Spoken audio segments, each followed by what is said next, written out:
This MOU is going to fall apart before Friday. I still hold to that. Guess what is in the news today? And then we're going to listen to the next part of CNN because, everyone's asking the same question, even in his own camp. Why can't you release the MOU, the Memorandum of Understanding? There's no security risk to that, to do it. It's only a page and a half long. But guess what happened in the news today?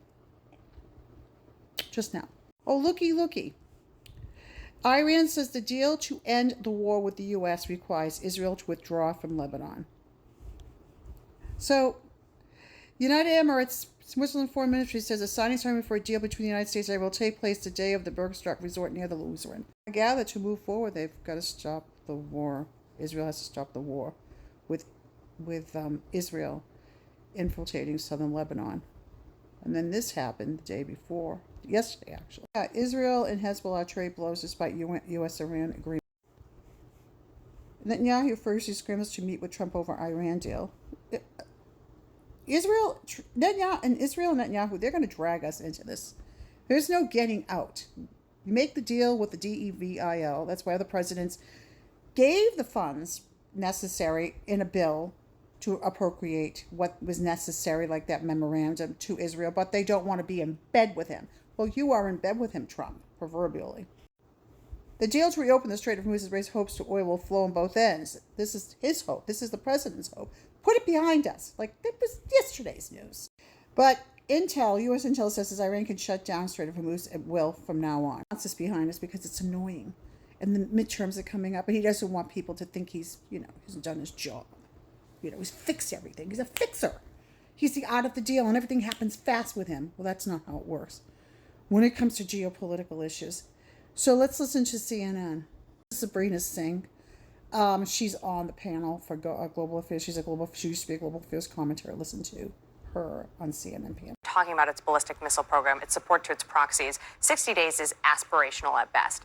I think what we understand this agreement to be is trying to restore the strait to pre-war conditions where there was freedom of navigation that flew and international law was upheld. But right now, we don't even know the details of this agreement because Iran is saying that they're going to charge some type of fee for ships going in and out of the strait, which would be illegal under international law. But not only that, we don't know when the strait is open. We don't know when the blockade is ending. And we don't know, the only ones that can determine if the strait is open, it's not Iran, it's not the United States, it's the shipping companies. If the shipping companies call the shots because they're the ones putting their cargo ships through the Strait of Hormuz, and they're insured,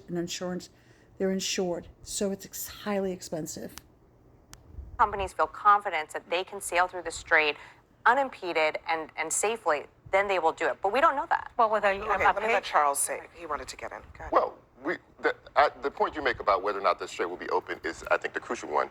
The people who study this think it'll take months to clear it of mind, let alone try to figure out new navigation lanes that the Iranians want to put into effect in order to collect some fees. And then you have to worry about whether or not the shipping companies will be able to pay the insurance. They're not paying war insurance, which is like a 900% increase in their insurance costs from before this war started. And the insurance companies... So the insurability goes up because now it's considered a higher risk. So they're going to pay more to insure those oil tankers. All because this war should not have happened, in my opinion. This was a war of choice. The Strait of Hormuz was open prior to this. The purpose of this war was to not only topple the regime, but also get out nuclear weapons, make sure they don't develop nuclear weapons. And that's not apparently in the even MOU, the Memorandum of Understanding. Have to be reassured and that they can bring those costs down, and that the shipping companies have to be reassured that they will be able to pay the new costs to get through it. No one believes that this happens in months. So the idea that this deal may start the reopening, but it will not reopen the strait. I don't even know that we should even be calling it a deal of any kind, because just to be clear, if it's a deal, you should be able to say, before you even sign it, here's what we both agreed to. Transparency. Anna, did you know that John Thune, Senate Majority Leader, has not even been briefed? He told Manu Raju today. He has not been briefed Actually, on I this. did know that because I listened to Manu say that, and nobody in Congress has been briefed. The Israelis are asking, what's in this deal? Under what circumstances the United States sign a document with Iran and not tell anybody what was in it? I mean, so J.D. Vance told Jake Tapper that it is a page and a half. My tweets longer than that. grocery shopping list for Thanksgiving is longer than that. So it's not like they had that briefing them on what's in this MOU should be that difficult, because there doesn't seem to be that much in that MOU. I think it feels like it's kicking the can down the road and giving them 60 days to come up with something else. But, Donald Trump has done a terrible job selling this entire thing from the beginning. He never went in front of the American people. He never went in front of Congress. He should do it, and he should do it expeditiously, because a lot of these attacks are coming from inside the house. So if he doesn't even have his allies on board for selling this, he needs to be clear and transparent with the American people, and certainly with Congress, because if he's going to be disbursing any money, they've got to authorize it. First, on that point, there's no dispersal of funds. I know, and this is what I wanted to address. I think the administration today has been pretty upset about what they say is misinformation flying around out there, even from some of their own. They have no right to be upset about misinformation when they won't release the document. Funny how he says Scott Jennings misinformation. It's coming from the fact that they won't be transparent. This administration, this president refuses. I told you his credibility is gone.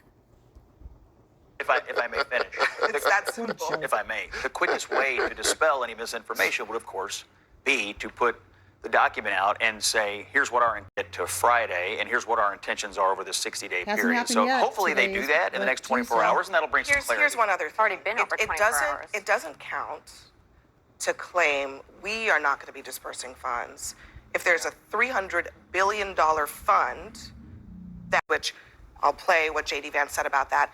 That is not actually being disputed by the administration. Listen. The Iranians are saying that they're going to have access to a $300 billion reconstruction fund. True or false? Well, Ed, that's the sort of thing they could have access to, funded by the Gulf Coast Coalition, so long as they honor their end of the obligation. We absolutely are open to the Gulf Coast countries investing in the reconstruction of Iran, but only if Iran ends their nuclear program, ends their enriched stockpile of material, and is really open to an inspections and enforcement regime that gives the American people confidence they're never going to have a nuclear weapon. So there it is. What are they mad about? I mean, I don't think they said it in a call. Vance said it on TV. $299 billion more than Obama negotiated with the Iranians. I don't think it matters whether when the JCPOA was signed, the money was not taxpayer dollars. That was Iranian money that was being held in frozen accounts. So it doesn't matter if it's our money or not. It's a good point. Even if it is the Gulf states' money, I don't think the median GOP-based voter is going to be particularly thrilled with the notion of releasing $300 billion in funds to the world's leading state sponsor of terrorism. That's not why we got into this. But here's what I will say. Me personally, I'm a bomb the terrorists guy. If that didn't work and I was president, I would probably just bomb the terrorists some more. But I'm not the president. Donald Trump is. He was elected on a kind of dual message. One, the Iranians can never have a nuclear weapon. And two, we're also not going to get into any of that process. Can I just tell you that the bombing of terrorists, we can both agree on, but bombing Iran into submission did not work. Well, and Iran, maybe that's in March, the president tweeted that Iran will unconditionally surrender, and that just has not happened. So the answer to this administration is either you come to an agreement or you bomb them. And by the way, we sent B-2 bunker bombers that we spent billions of dollars on. They didn't do the job according to why we went in and infiltrated us. So he is a quagmire. I swear that duality personality of his. One minute he does this, the next minute he does that. It's the Gemini thing.